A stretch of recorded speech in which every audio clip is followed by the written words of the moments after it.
You're listening to Podcateers. Welcome to episode 371 of Podcateers. This week, Disneyland hosts the world premiere of the Jungle Cruise film. We discuss how we feel about the new series Behind the Attraction on Disney+, and is premiere access going away from the streaming service? Plus, we follow up on some possible coincidences between WandaVision and the ending of Loki. We'd love for you to join the conversation over on Instagram, Facebook, or on Twitter. Just search for Podcateers. But we'd like to invite you to join our growing community over on Discord. You can find an invite in the blog post for this episode over at podcateers.com/371. Quick note, our official charity team, Teamboat Willie, will be participating in Walk for Hope to raise money to fight women's cancers. More information on how you can donate or join our team to help us fundraise will be available very soon. Plus, we have some auctions coming up to help with those efforts. If you're not following us on Instagram, now would be a really great time to start to keep up with when this information is posted. Before we jump into the podcast, I'd like to take a moment to thank a very special group of people known as the FGP Squad, or our podcast Fairy Godparents, because it's their support via Patreon that help make these episodes of Podcateers possible. As part of the FGP Squad family, you get some additional perks like exclusive discount codes for Podcateers gear, additional content like the Podcateers After Show, and access to our monthly happy hour calls, just to name a few. For more information on how you can become part of the FGP Squad family, we invite you to check out podcateers.com/FGP. And as always, a super special thank you goes out to the FGP Squad for their continued support. So that's it. It's time to do the podcast thing. If this is your first time listening, welcome to the Podcateers family. Thanks for hanging out with us, and we hope you come back for more. And for those of you that have been hanging with us weekly, we appreciate you and the time you spend with us. So here we go. This is episode 371 of Podcateers.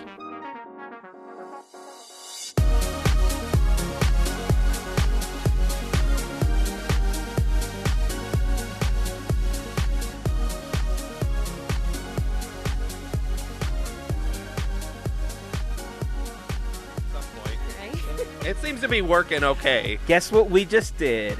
We just figured out we know the alphabet. Woo! Yay. What comes after D? I don't know. At least the first four. I love it. The most important I love ones. it. How's it going, everyone? It is Moving going. along. Yeah, chugging along. Yep. Now, I have to admit that the heat has not been my friend recently. It's been super crazy. I Yep. hate humidity. And so last night, all of a sudden, Mother Nature's like, hey, you want me to mess with you? And I'm like, nah, we're good. And Mother Nature's like, no. You want me to mess with you? I'm like, no, we're good. Like, I got this fan on. It feels like I finally got to a comfortable place. And Mother Nature's like, watch this. Thunder, lightning, rain. It was like in the tiki room, right? Like, boom, it hits like nothing. All of a sudden, there's all this rain happening out of nowhere. Andrew, Dude. did it rain up there? Like, SoCal was soaked for the most part. Yeah, I had like four remnants of droplets on my windshield in the dust. But that's about it. I did have to run home today because they said it's going to rain, and I have a piece of furniture sitting outside that we're starting to move some furniture around in the house, and I'm like, okay, we'll just set this outside. It's the summer. It's going to be fine. And everybody's at work, and they're like, it's going to rain. So I had to run home and cover it up, but it didn't end up raining, which was fine, but, better safe than sorry. But, yeah, 4 or 5 drops on the windshield, so not nearly as much as you guys got. Mel, Anaheim area, was it really bad? Because it rained for 4 hours over here. I must live under a dome because I swear I didn't see anything. I didn't hear anything. How does that happen? I don't. Anaheim is known sometimes to live under a dome. I don't know what it is. It's a happy weather sometimes dome. we don't get weather. We just get sky, and that's it. Welcome to the Truman Show, where they control the weather. Pretty much. Larry, you guys are further down south than we are. Did the rain hit you guys? Yeah, we got a good portion of rain in the middle of summer, which we're like, what the heck? I don't know. It was weird. You know, you go outside and you're like, oh, it's raining. Okay, cool. And you smelled that cool rain smell, the fresh dirt, Yeah. right? But then you're like, ugh, it's gross. Is this Florida? What happened? Is that how bad it gets in Florida? Is that like Yes. the mugginess? Because I hear people talk about Yes. it, but I've never experienced. Like I know that people go to Disney World and they're like, 1 minute it's great, next minute it's like, ew. For reals. Like, okay, Andrew and I, we have plenty of stories where you could be walking, come out of an attraction, put it that way. Come out of an attraction, you went into attraction, no weather, nothing. And then all of a sudden you're walking out, rain. And then you walk Downpour. out and you're like 10 minutes later there's nothing. So, yeah, it's really trippy like that. Oh, Florida is wacky with the weather. It's also like you're like, oh, you're in your hotel room. It's nice. You have the air conditioning on, whatever. Then you walk outside and it's just miserable. And you get in the car and it's great. And then you get out of the car. Oh, no. Yeah. This humidity again. I mean, granted, I don't know what it's like to be in Florida in like the winter months. True. But it's been the spring and summer when I've been both times. So, well, that's a lie. It was like February, but it was not cold when I went the second time. So, yeah, it was just humid and gross. And, yeah, Florida, get your weather together, man. No. It's, Shots fired. figure that out before I come And back, this would is you? this is why Hazen's dealing with Mother Nature. You know, the Yeah. state of Florida. Maybe it's I'm talking to Tafiti. you. Maybe somebody stole the heart of Tafiti and she's not happy. It's Taka now. Well, we don't know who we're dealing with if the weather's this erratic, right? Right. Just it's put The it Rock. back. Just put it It's back. the rock. It's the rocks. Put it back. Ah, that's funny. Hey, speaking of The Rock, the Jungle Cruise is going to be coming out really soon at theaters and on Disney Plus. As a matter of fact, from the release of this episode, we're just days away from the world premiere. But the actual world premiere of the Jungle Cruise happened at Disneyland this past weekend. Yeah. It looks like they set up the theater in the back by It's a Small World, where they normally have Mickey and the Magical Map. I mean, that theater's been dark ever since the pandemic hit and the park closed down. So it was kind of nice to see them actually using it for something. They posted videos on TikTok and Instagram of them putting up that giant screen in order to do the screening. It looks like the park was absolute chaos. Big red carpet event. Did any of you have the opportunity to watch some of the footage? Disneyland did a whole hour and a half, hour 40 live stream, similar to the red carpet events that they do for like the Grammys and all those other shows. Yeah, did any of you catch any of that? I didn't catch much of it, but I just saw snippets from social media because there was a couple of people who were there, and it was really cool to see the back, not the backside of water. Why did I want to say that? The back area of the tropical hideaway, and they had it all set up, and The Rock was there, and then I had seen Jenny Lorenzo, who also does Abuelita from Me Too and whatnot. So it was cool to see different things, and yeah, just to see where they were going and whatnot. But it was cool. It looked really cool, and lucky people in the boats got to see them. Yeah. I'm like, oh, Yeah. lucky. Yeah, I saw some of it on Instagram. I think Parks Blog posted some stuff on their stories, and somebody else. But you get, you got to see the skippers. The whole front row of the screening was all the skippers Nice. from Disneyland. They all got a hat that was similar to one The Rock wears in the show. I think that's pretty cool, and they're already up on eBay. Of course. Well, they've been on eBay. They gave them away when the Jungle Cruise. I think when the Jungle Cruise reopened, they were giving those out, or somehow somebody they were Wow. giving those hats out. What? That's an inside. Yeah, and they're up on eBay, $400 or whatever people Yeah, are I'll asking pass. for everything Yeah. on eBay. I'll let that one. I'll go tell you by that what. shit. We'll order one of those hats on Amazon for $25, and then we'll 3D print some Mickey ears, and we'll attach them with some hot glue. You'll be golden. They'll look exactly the same. Yeah. I mean, they don't have ears on them, but yeah, that'll be fine. It'll be fine. Oh, they just did say have like ears. jungle. The ones that I saw had ears on them. No, Oh, the I ones think- I saw were like this like white cap. That's like the Right. one The Rock wears in the film. Yeah. Film, And then the it's like ones that- embroidered with yeah. the like Jungle Cruise logo on it. So Disney is releasing a Mickey ear head as well. That's what you're mentioning. Yeah, Hayden, yeah, I think. yeah. I saw that just Ooh. today. They put that at the store, which that's like $86, and I don't know if they're offering anything else on that. Like yeah, discount these ones wise. are just like a giveaway thing, not something they're going to sell. These are just a giveaway Okay, movie so promotional thing. the non-Mickey ears, then, I had no idea that they were sans Mickey ears. I think that's pretty cool. yeah. $400 worth send over a cool? photo. I don't think so. But definitely cool if you had an opportunity to get your hands on those. The Mickey Yeah, but it's cool. The ears- skipper's gotta be there. I thought that was really cool. Yeah, That's awesome. I mean, this is one of those attractions that's so beloved by Disney fans, by cast members. You know, when they did the world premieres for Pirates of the Caribbean, they really went all out for those as well. And I think they did a really great job. The difference was that those they projected on the rivers of America, which I thought just doing that was an awesome way to view those films. This one, because there's such a small footprint of Adventureland, it looks like a lot of them entered and exited through that area, but everything took place in the back, right next to It's a Small World. Like I said, I like the fact that they did it there, not at the like Hyperion or anything like that, that they actually put that location, that they did something with that location. But it definitely looked really crazy. I got to see. Well, let me say, I actually listened to the premiere because while I was working, I had it playing in the background because it was close to 2 hours long. And if you've seen any red carpet events, it's a lot of, hey, here's a clip from the movie. Let's watch it. That was a great clip. Hey, here comes somebody that possibly worked. Yes, there it is, the director. Let's get a few words from the director. How are you? I'm great. Awesome. Thanks for being here. Awesome. How was it working on the movie? Great. Thanks for being here.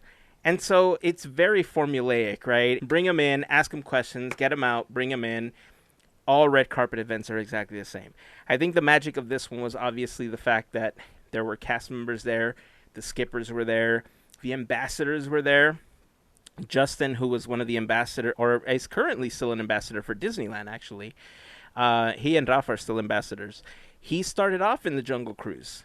He was a skipper before he moved on in the company and, went on to be an ambassador. So it was kind of nice to see him dressed up like a skipper again, kind of rallying everyone that was there. Believe it or not, Emily Blunt had never been on the Jungle Cruise before. She and The Rock wrote it for the very first time. So, Wow. I mean, that's kind of a cool thing for her, I guess, to star in the film and then finally experience it. If you didn't get a chance to watch it, I'll save you the trouble of finding it on YouTube. Head over to podcateers.com/371, and I'll put the video there for you to watch. There was also some follow-up videos and a few behind the scenes that they did when they were putting up the screens and they were getting everything ready for the red carpet event. I'll post those in the blog post as well. And I can't help you with the film. That's a Premiere Plus thing. You got to help yourself on that one. So if you have Disney Plus, order it. Or if you want to go to the movie theater and do the full movie theater experience the way that Andrew, I believe Melissa, Larry, are you guys on board to do the theater yet? I would do it if I knew what it was about. Like, if I got a little bit more, like I was saying, I'm waiting on everyone else to see what they're going to say about the movie first.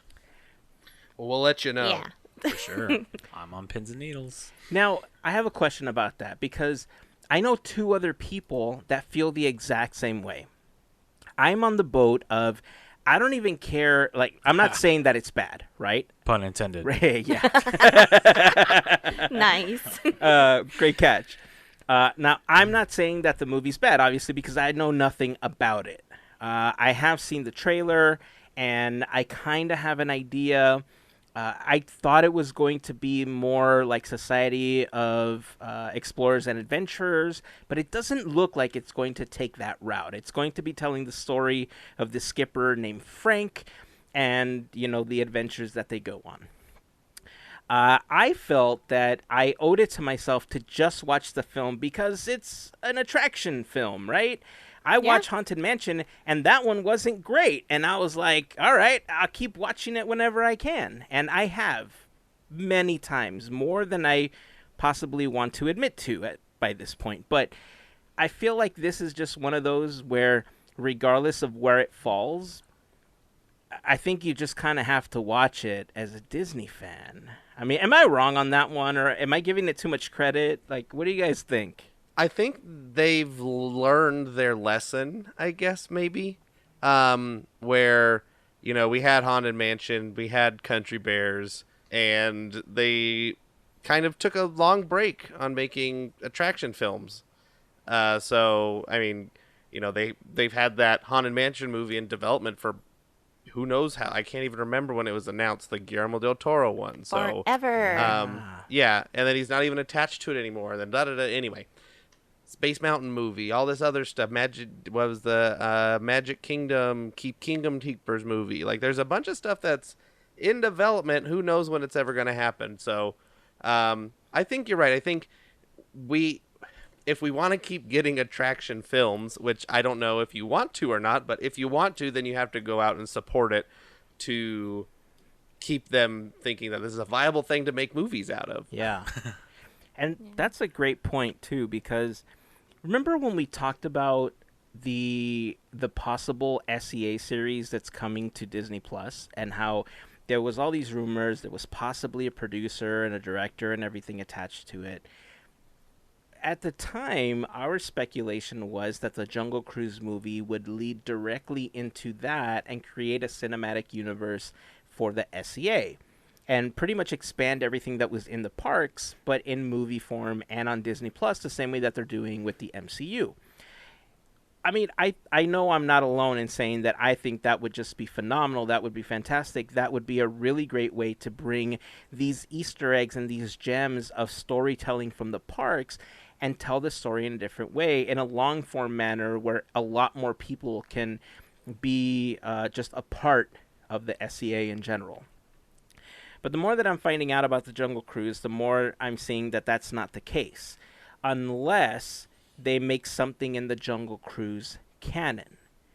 Because it looks like they do have some of the jokes, and they have implemented some of the things that we know about, from the attraction. Obviously, the Backside of Water joke has been in the trailers, and we hear it. So we know that stuff is there, like Trader Sam's is there. Trader Sam is a little different. They have a female actor playing Trader Sam in this version. So how that's all going to play into if they do this universe, if at all, or will it change anything on the Jungle Cruise attractions? We saw it with Johnny Depp. We've always said we hope that they don't add The Rock, we don't this, we don't that, but what if it does change the attraction? Would it be for the better? Do we want to leave it? Have we seen the end of the enhancements? Who knows, right? Yeah. I think I think it's all up in the air at this point until we see what happens with the film. Yeah.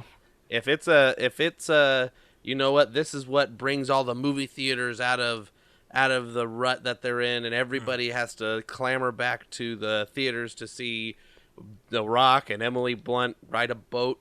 Then maybe we get more, we get a walk around Rock, which I don't know if that's possible. That's going to be hard to accomplish. A walk around Frank something or another, and a walk around, I don't know Emily Blunt's even character's first name, but I think she's Lily Houghton. Dr. Lily Houghton, yeah. So, I mean, that would be something really cool to have these characters that in Disneyland could live in Adventureland and, have some presence, other than just the attractions, because other lands have meet and greets, have walk around characters, whatever. And Disney World, like, their Adventureland has Pirates of the Caribbean. And that's where Jack Sparrow kind of wanders around, does his little whatever. Our Adventureland doesn't really have anything like that, so it'd be kind of interesting to have kind of those streetmosphere characters that you would used to see in like Frontierland or even Buena Vista Street, stuff like that. So it's all on this movie to get us new fun things, I guess. Yeah. No, I mean, totally. I completely agree with that. It's really great timing, obviously, and whether or not it was planned like this to release Behind the Attraction on Disney Plus this last week as well, it's a very synergistic approach, right? Because The Rock is not only in the Jungle Cruise, he's also a producer. His company made the film. Seven Bucks Productions also worked on Behind the Attraction, and wouldn't you know it, the very first episode of the series focuses on the Jungle Cruise. So I don't think it's a mistake that they're doing it like that. I also think that The Rock brings, I should just call him Dwayne from now on, because I don't think he really uses the Rock moniker.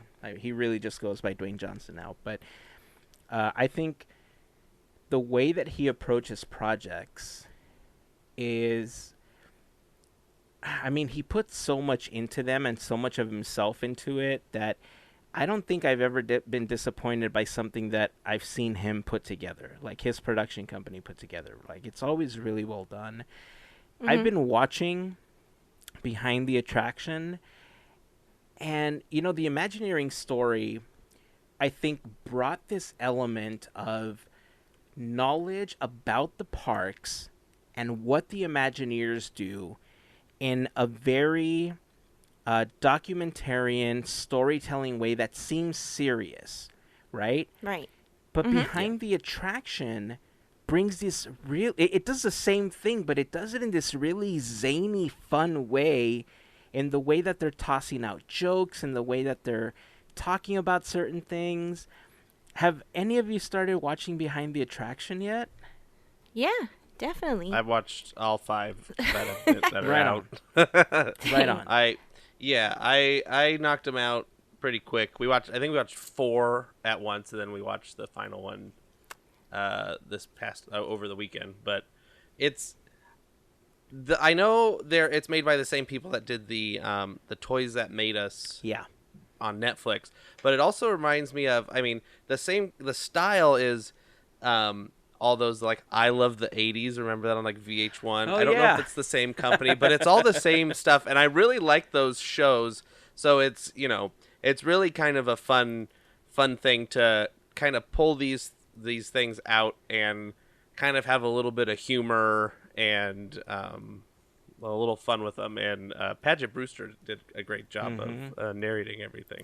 So what I thought was Imagineering story was more, like you said, documentary, but this Behind the Attraction is more like a fan's point of view, and little things like it just seemed a lot more laid back with how they were presenting the story and showing us the different little tidbits that, okay, I'm going to say it like this. It's because some of us just dwell into history, go into history. It's fun to hear that and then learn just a little bit more. And I think that's what the show does. And it just brings you in. It really does. Yeah, there's some things that the reason I don't want to watch all of them is because I want to sit down and just pay full attention to everything.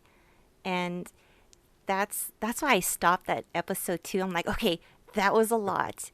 And episode 2 is Haunted Mansion. So it was just like, okay, break.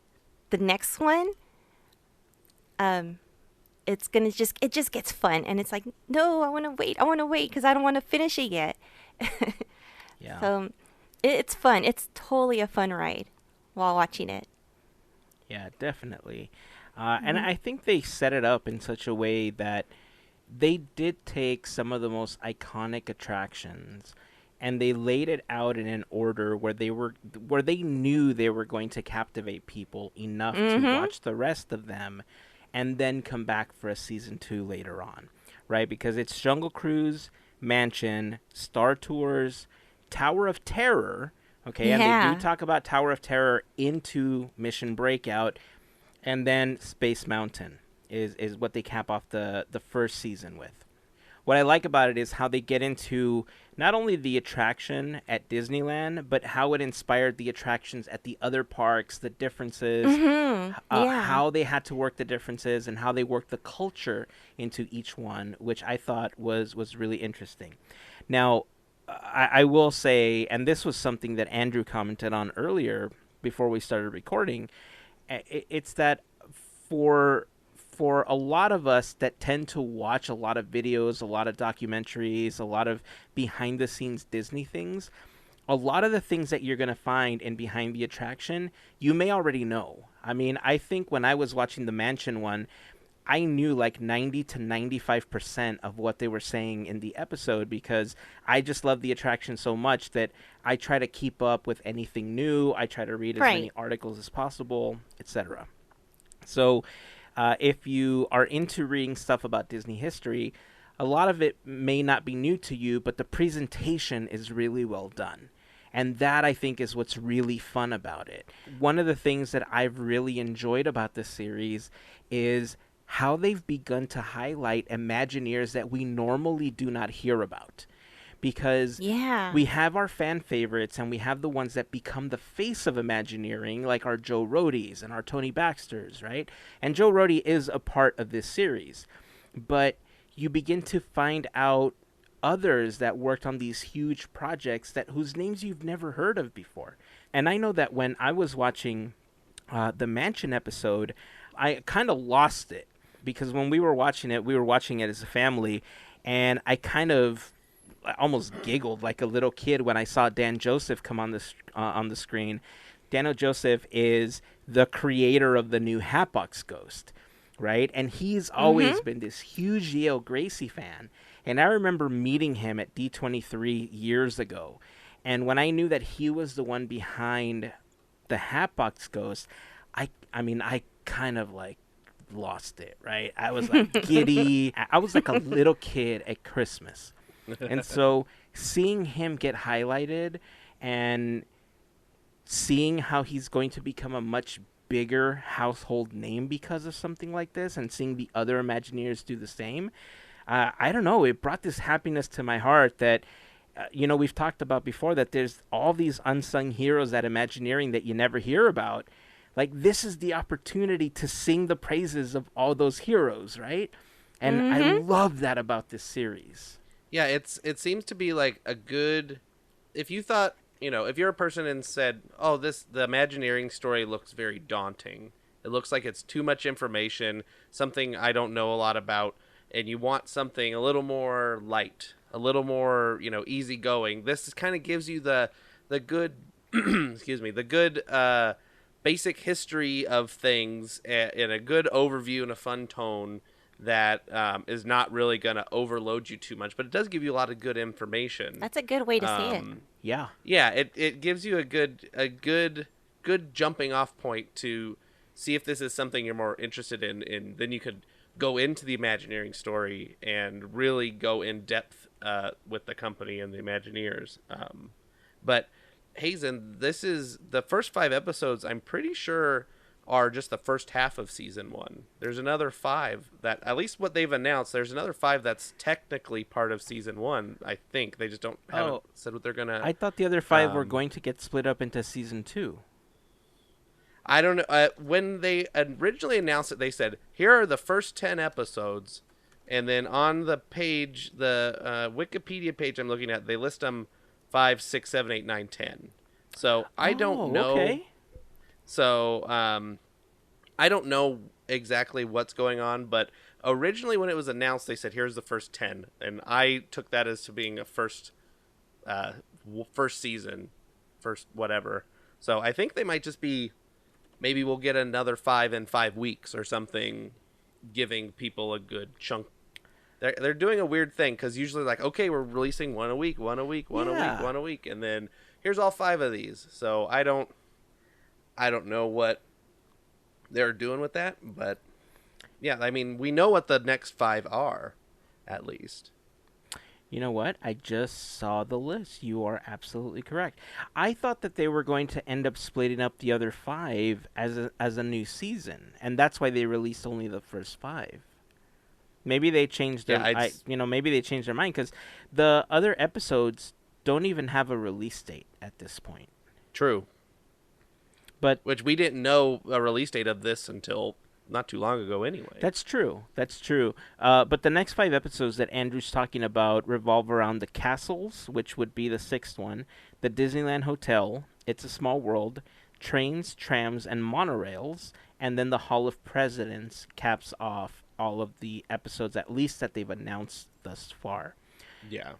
Yeah, I mean, honestly, regardless of how it's released, whether it's a season 2 or like season 1 part 2, I'm glued to it, Yeah. man. I'm so Yeah. sold on this Oh yeah, series. yeah. You get to see some old Imagineering friends, some new Imagineering friends. You get a little bit of Tony in there. You get a little bit of John Hench in there, Yeah. Mark Davis, everybody. Yeah, those John Hench interviews are fun. It's like they do a good job of editing all the little funny quirks that happen in Yeah. these interviews and like presentations. There was several moments that made me laugh, especially during the Haunted Mansion episode where they were talking about Mark Davis and actually in both the Haunted Mansion and in the Jungle Cruise one, where they would talk about Mark Davis and they're like, Mark Davis was brought in because he's the gag man. He's the funny one. But every clip of Mark Davis is like, yes, this is an announcement that I'm making about what I'm showing He's you like today. s- He's so very serious. sleepy. He Yeah, is. it's so funny. And I love the contrast that it brings to the editing of those episodes. So if you haven't had an opportunity to watch Behind the Attraction, we definitely recommend it. It's definitely one of the better things that's on recently on Disney Plus. And of course, the Jungle Cruise. I'm looking forward to it. I won't be going to the movie theater. We'll be watching it on Premiere Access, which, ironically enough, I haven't been able to confirm this. This is definitely just a rumor at this point, so take it with a grain of salt. I don't want to spread the rumor of it, but I was hearing that it's possible that after the Jungle Cruise movie, Premiere Access might be going away from Disney Plus. And the rationale behind it is that the movie theaters obviously want as many people to come into the theaters to watch the movies because they make a lot of their money from concessions and people actually being there. And what we saw with Black Widow was that it brought in a ton of money on its opening weekend.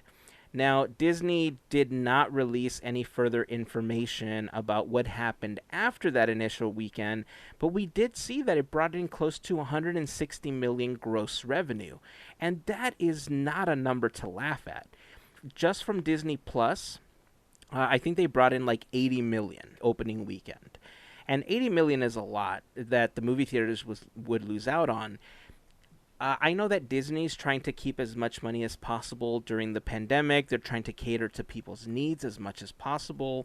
But I also understand movie theaters are struggling, right? And I know Right. that they have this set percentage. I don't know what it's set at, but I think Disney's already gone through the process of renegotiating the percentage that they get from movie theaters as far back as like Age of Ultron, when they realized that the MCU was really picking up and they end up with more of that money. If Premiere Access goes away, I know that some of you are already really big on going to the movie theater. What do you think the impact would be on movies going forward? Like, we have Shang-Chi coming soon. We have more Marvel stuff coming. Do you think they'll take the hit, or people will just say, all right, cool, we're just going to go to the movies to watch this?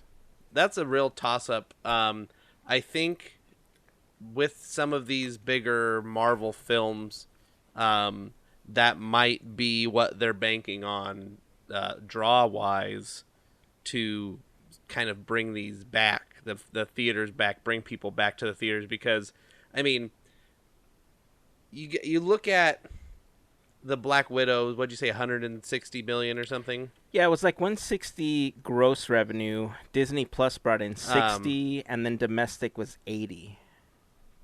So, if you compare that to like pre-pandemic Marvel films, it's a pittance compared to what So I'm sure they're upset.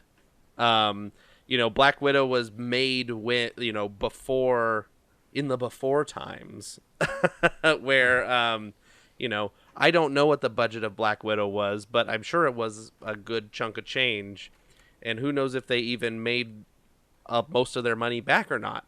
So I'm sure they're trying to figure out anything that they can do to start getting that close to $1 billion. And I know is it correct? I don't think the movie has premiered in China yet. Or if it... Yeah, I don't believe that it has. But just so you know, I did a quick search right now, and it looks like the estimated budget for Black Widow was $200 million. And by the end of the July 11th weekend, which was about a week or two ago, a couple of weeks ago, it had grossed $215. Okay, so it's barely, we have a couple weeks on it now, but it's not making the money. When they made the film, they were anticipating a different world than we currently are in. Yeah. So I'm sure somebody's not happy about that. Bob Chapek's probably not too happy about it. Whoever's in, Kevin Feige might not be too happy, but the movie, accepted well. It's rated very well. It was a good film. It's people need to be comfortable with going back to the theater, because I think a lot of these people want to have the experience. I know Marvel films, for me, we'd all get a big group together, go out and see it, midnight or whatever. Everybody gets together as a big event. Yeah. Where now it's like, okay, well, everybody's got their different levels of being comfortable at the theater. And then some people, like Hazen, is completely fine with watching at home. It makes more economic sense, with 4+ people. But there's all the people in the middle that don't really want to watch it at home, but they also don't feel comfortable going to the movie theater yet. So I think it's Black Widow especially is like in this weird catch-22 situation, and I think it's going to be like that for a while. So that kind of doesn't bode well for Jungle Cruise and other upcoming films, especially with how the world is going right now with, Florida's going back into whatever emergency mode, or certain towns in Florida or whatever. But besides the point, it's going to be interesting to see. Yeah. I guess I lost my train of thought halfway through the sentence, and it's a lot to just digest, rambling right? from here. It is. Yeah, It it's is. a lot to digest. The only thing, I'm just hoping that they do keep Premier Access for just a little while more. Well, that's what we were talking It's, for so many reasons. One, I'm going to say it again, pausing. I could pause and go to the restroom. Yeah. It's one of those things that it's like, I would, for a long film, I would love to do that. And I understand the other side of having to make that money in theaters. But right now, it's kind of like we're still kind of teetering. I mean, as things are going, we're all like figuring out things and whatnot. And I really hope that they keep it for the many reasons we already said. And yeah, okay, so I did say I was going to go to the theaters, but I may stay at home because it's so comfortable. That's the one thing, is comfort. Got your snacks, got Right. your squishy couch, got your I blanket, could got talk. whatever you I want. could talk during the movie. You could talk. You could. What is going on? That's not in the ride. Right. Or if I What? need to like see something, IMDb, I don't know. Yeah, pause it. Look at what is that on the screen? Like he did with Loki. Like, oh, there's Throg. Oh, Throg in Jungle Cruise. What?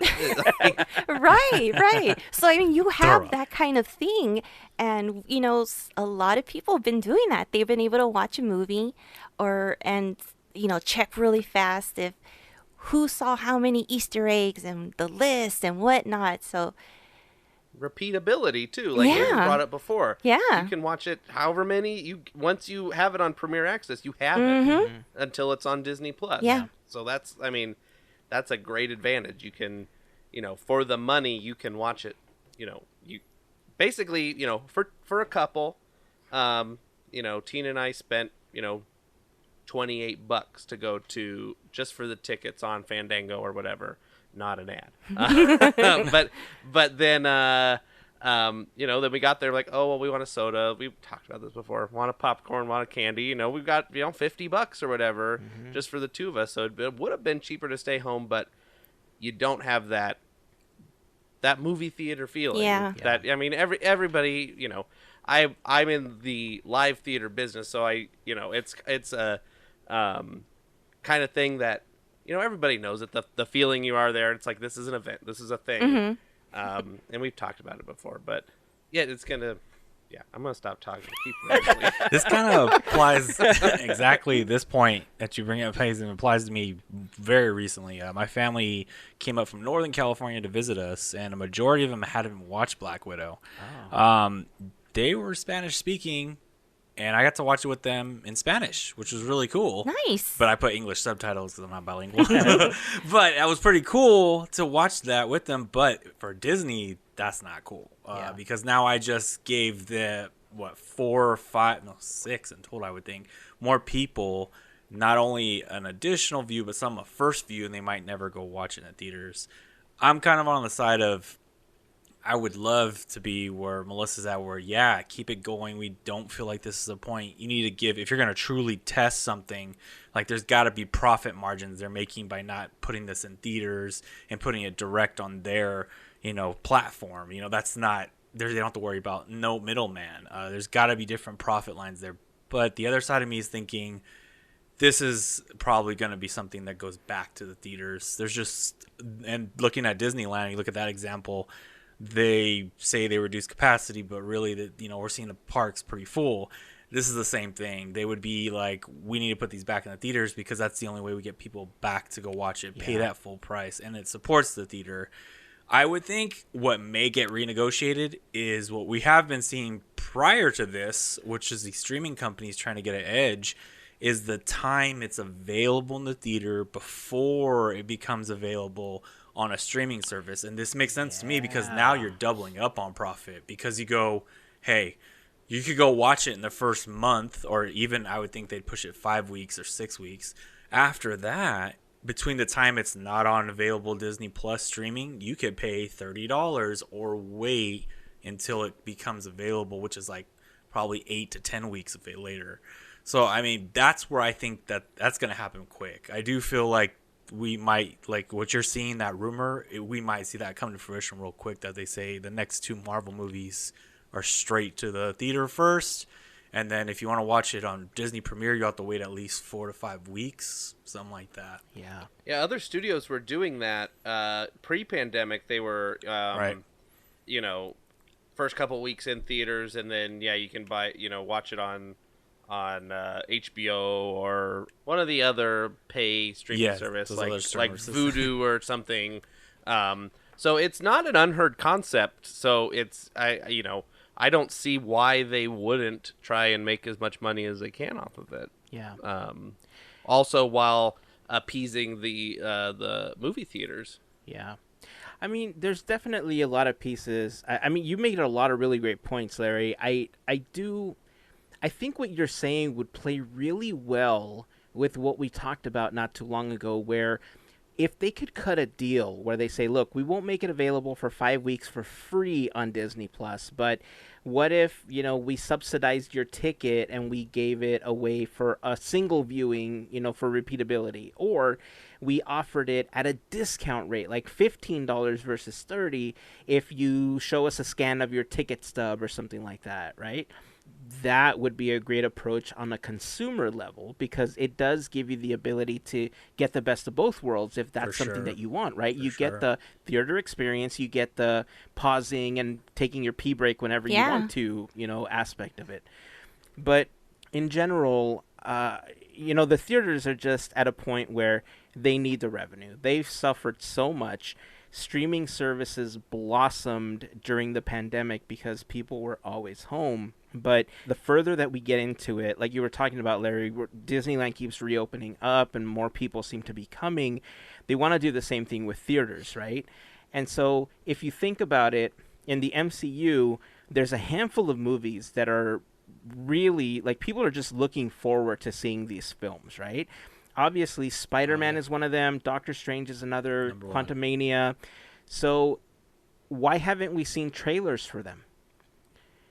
Because if you think about it, whenever Disney had these big blockbuster films in the theater, there was always the exclusive extended trailer that came before the film for their next big movie. So what they might be waiting for is for people to go to the theater to watch Shang-Chi, and then they get the exclusive extended trailer for the next Spider-Man film. It's the only way that you'll be able to watch it, right? So it entices people to go if they really want to see it. They'd have to really have some discipline regarding not posting it on YouTube the very next day or at midnight right after it releases, because they tend to do that, right? It's like exclusive to the theaters, boom, it's on YouTube 2 hours later. So yeah, for sure.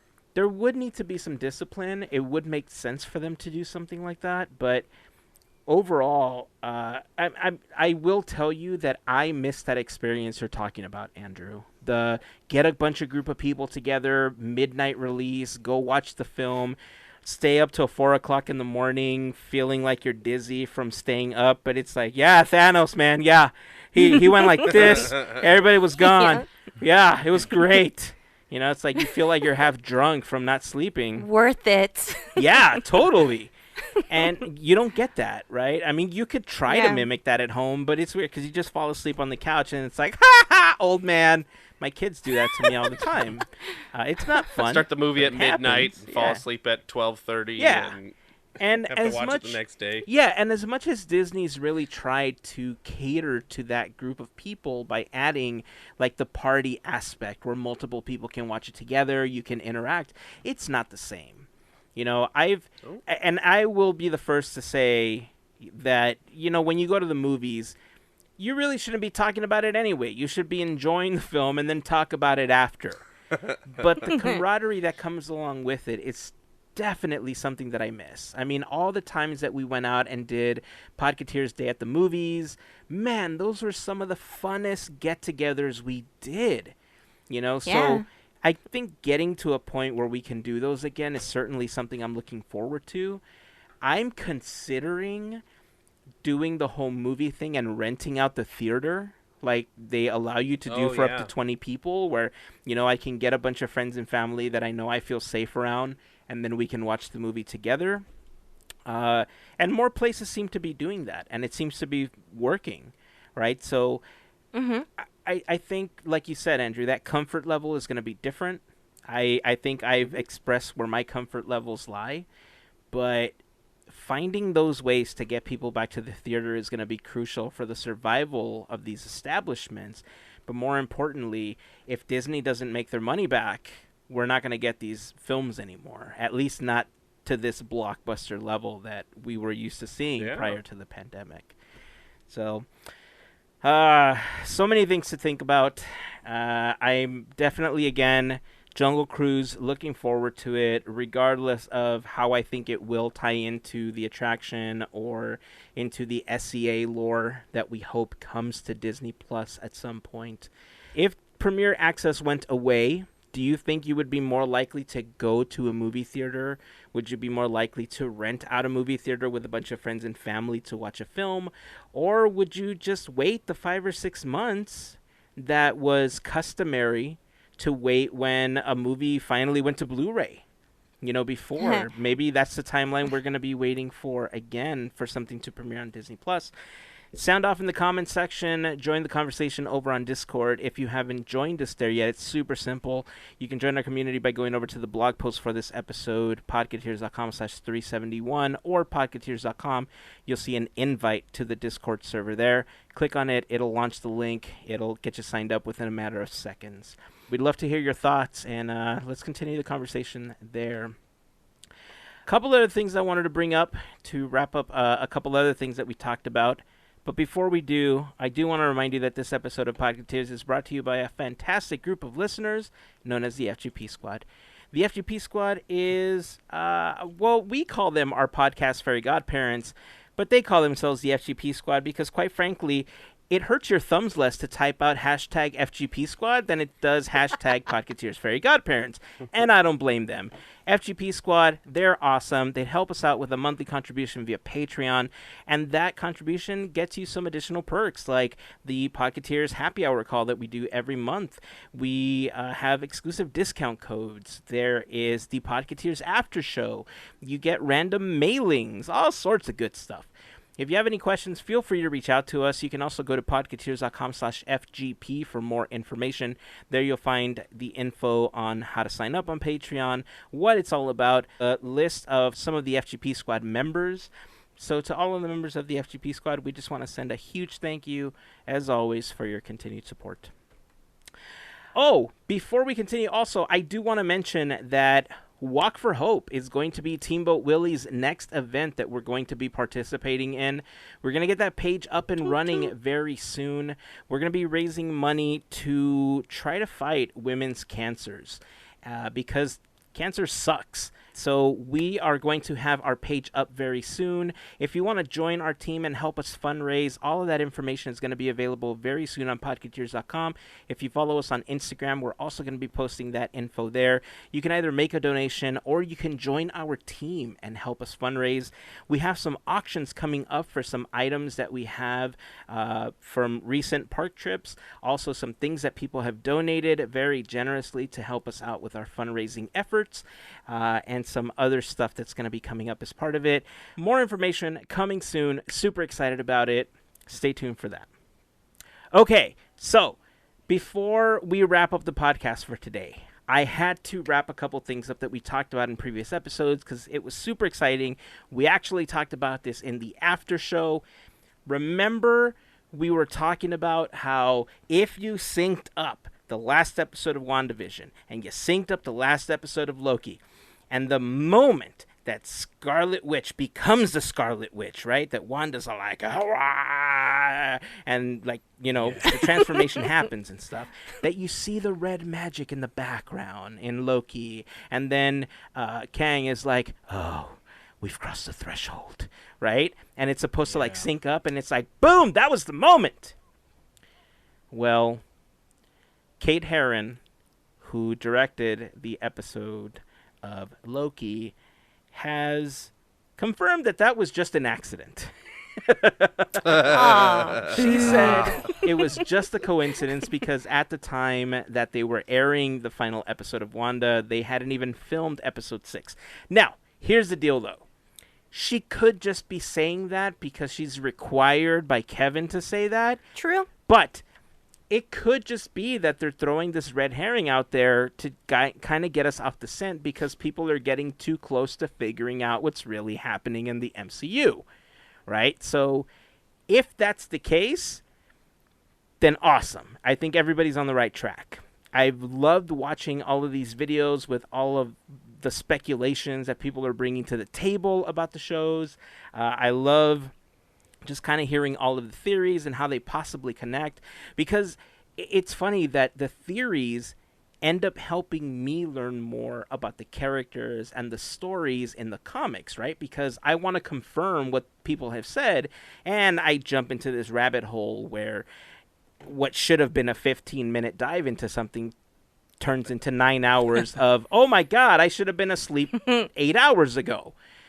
So it is great and it is bad, but it's great mostly.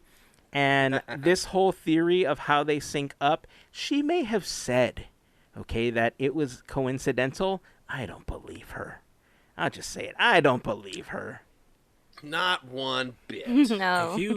I went over it a couple of times. It's like, okay, so if you sync up around the 27-minute mark of WandaVision and 27-minute mark of Loki, just kind of simultaneously, how I did it was I put one on the TV and then one on my phone or my tablet at the same time. And there's just so much similarity in even sound. That's the part that freaks me out. And I was like, what? Yep. Like, how, I know, and like you said, if it is all speculation, there's plenty of things like, you talk about people play records backwards and do all these things that you hear weird things. It's just cool enough to find this little inkling of such a crazy tie together. I'm with you, Hazen, on this. I want to believe, like, yeah, just let it go, and it's just something crazy, serendipitous that happened. But there's just so much in that part. So even when he drops the thing on the table, and Agatha's coming down, dude, if you guys haven't done this, just try it. It is crazy madness. So glad you brought that up. I don't know. Because, yes, the coincidences are too many to ignore. And for us to think that she's not trying to take us off the scent of something bigger that's coming, right? I'm almost convinced that at some point, like the film, Doctor Strange or something is going to even sync up with those two pieces, like 27 minutes into the film, at the beginning, 27 minutes into Doctor Strange, something's going to happen where it all syncs up to this as well, and maybe even Quantumania and maybe even Spider-Man. And I don't know, but I feel like there's going to be this trend. And once we can prove it, we're going to be like, oh yeah, Kate Herron, you're wrong. You lied to us.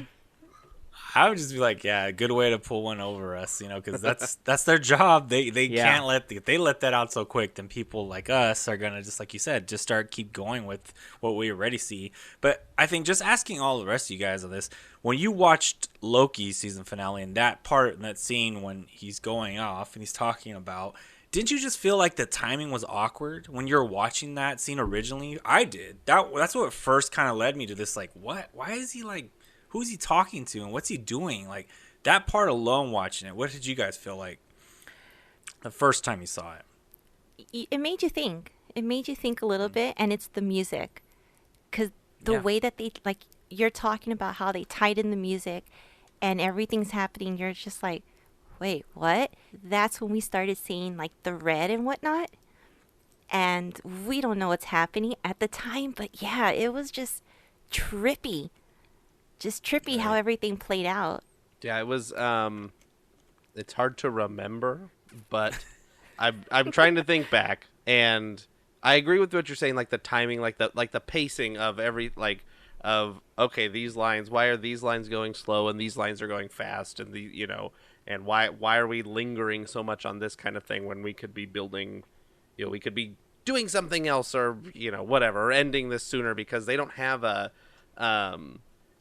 time they have to stick with. We saw that with WandaVision. We saw it with this. Like, the length of these series episodes, Mandalorian too, Exactly. They're like, Mandalorian was like, what, anywhere from like 25 to like 45 minutes or something. So they don't have a time they have to stick with. So they could have, tightened that up a little bit, but they didn't for some reason. Yeah. So here's my theory behind that, okay? So I know exactly what you're talking about, Larry. There was two things that made it feel awkward to me. Knowing that the original final episode of Loki was not the original intended episode to end season 1. The fact that they changed everything and they gave Jonathan Majors such a bigger part at the end, from what I know, or what the writers talked about, is that Miss Minutes was supposed to have like a 20-minute segment almost, where she was going back and forth with Loki and Sylvie before they even revealed Kang's character, right? And because they made all these edits and they added so many other parts to it, in writing, there's something called the rule of three, where it follows this very rhythmic pattern about how certain things happen. And the way that they revealed it almost broke that pattern, and it just felt awkward. But that's why when it synced up with WandaVision and that theory came out, I was like, oh, they did this on purpose. This was totally done on purpose. And I personally bought that hook, line, and sinker. Then, on top of that, there's people that are saying that they've gone back and watched WandaVision and that they noticed that they re-edited the final scene where if you pay attention, it looks like somebody's floating down in the background into the cabin. Me and my niece talked about this. We just talked about this. Is funny how you bring, because I had just had family visiting. We slowed it down. I put on my glasses to watch this scene over and over again. Yeah, and WandaVision, the last part of the episode, it is insane. Yeah. Go ahead, baby. So it's crazy to me that these changes are happening and that these coincidences, as Kate Herring calls them, are happening. And I really don't think they're coincidences. They are master storytellers, and they just maybe they felt people got a little too close to revealing the wizard, and they were like, you know what, let's pull the curtain back a little further, in that direction so that we can mask what's happening behind the curtain a little bit more. So I don't know. I don't think it's a coincidence. We'll see. I wouldn't be surprised again if going into Multiverse of Madness or any of the upcoming films that at 27 minutes we find a way to sync them all up and things happen where it's like, I told you. That would be, a whole nother reason I gotta get another screen. Just great. Just to watch it all. That's funny. Oh, and one more thing. And this is just food for thought, okay? This is what we'll end the episode with. And anybody out there, obviously, if you're a Marvel fan, and if you're an Apple fan, obviously, you might know this rule as well. But Apple has, you all know, you remember the end of Black Widow, right? Val appears. And, oh, by the way, let me take the sticker out. I saw this on TikTok, and it kind of blew me away. What is that? The logo for what? Oh. TVA. The TVA.